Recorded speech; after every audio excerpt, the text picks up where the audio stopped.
What have you done to Luke? I groaned. Kronos raised his scythe. He serves me with his whole being, as I require. The difference is, he feared you, Percy Jackson. I do not. That's when I ran. There wasn't even any thought to it. No debate in my mind about, gee, should I stand up to him and try to fight again? Nope. I simply ran. But my feet felt like lead. Time slowed down around me, like the world was turning to jello. I'd had this feeling once before, and I knew it was the power of Kronos. His presence was so strong, it could bend time itself. Run, little hero, he laughed. Run! I glanced back and saw him approaching leisurely, swinging his scythe as if he were enjoying the feel of having it in his hands again. No weapon in the world could stop him. No amount of celestial bronze. He was 10 feet away when I heard, Percy! Rachel's voice. Something flew past me, and a blue plastic hairbrush hit Kronos in the eye. Ow! He yelled. For a moment, it was only Luke's voice, full of surprise and pain. My limbs were freed, and I ran straight into Rachel, Nico, and Annabeth, who were standing in the entry hall, their eyes wide with dismay. Luke? Annabeth called. What? I grabbed her by the shirt and hauled her after me. I ran as fast as I've ever run, straight out of the fortress. We were almost back to the Labyrinth entrance when I heard the loudest bellow in the world. The voice of Kronos coming back into control. After them! No! Nico yelled. He clapped his hands together, and a jagged spire of rock the size of an 18-wheeler erupted from the ground right in front of the fortress. The tremor it caused was so powerful, the front columns of the building came crashing down. I heard muffled screams from the Telkines inside. Dust billowed everywhere. We plunged into the labyrinth and kept running, the howl of the Titan Lord shaking the entire world behind us. 17. The Lost God Speaks. We ran until we were exhausted. Rachel steered us away from traps, but we had no destination in mind, only away from that dark mountain and the roar of Kronos.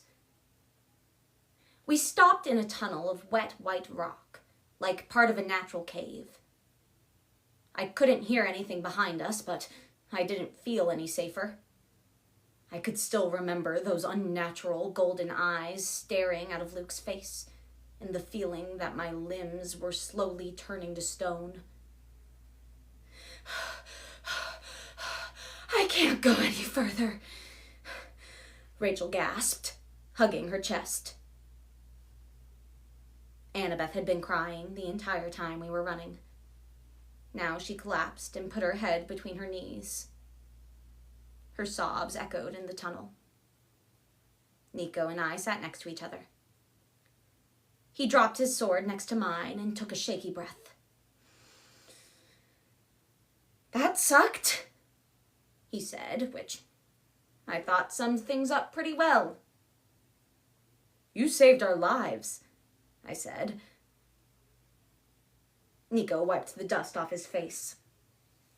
Blame the girls for dragging me along. That's the only thing they could agree on. We needed to help you or you'd mess things up. Nice that they trust me so much. I shined my flashlight across the cavern.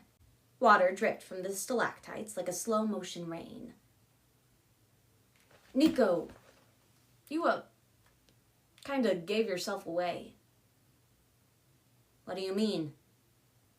"That wall of black stone. That was pretty impressive. If Kronos didn't know who you were before, he does now. A child of the underworld." Nico frowned. "Big deal." I let it drop. I figured he was just trying to hide how scared he was, and I couldn't blame him. Annabeth lifted her head. Her eyes were red from crying. What was wrong with Luke? What did they do to him?" I told her what I'd seen in the coffin. The way the last piece of Kronos' spirit had entered Luke's body when Ethan Nakamura pledged his service. "No," Annabeth said. "That can't be true. He couldn't." "He gave himself over to Kronos," I said. "I'm sorry, Annabeth, but Luke is gone." "No," she insisted. "You saw when Rachel hit him." I nodded, looking at Rachel with respect.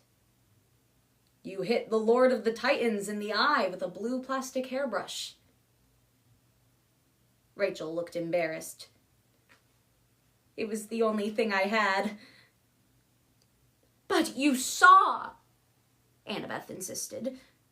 "When it hit him, just for a second, he was dazed. He came back to his senses." "So maybe Kronos wasn't completely settled in the body or whatever," I said. "It doesn't mean Luke was in control." "You want him to be evil, is that it?" Annabeth yelled. "You didn't know him before, Percy. I did." "What is it with you?" I snapped. "Why do you keep defending him?" "Whoa, you two," Rachel said. "Knock it off." Annabeth turned on her. "Stay out of it, mortal girl. If it wasn't for you..." Whatever she was going to say, her voice broke. She put her head down again and sobbed miserably. I wanted to comfort her, but I didn't know how. I still felt stunned, like Kronos' time-slow effect had affected my brain. I just couldn't comprehend what I'd seen. Kronos was alive. He was armed.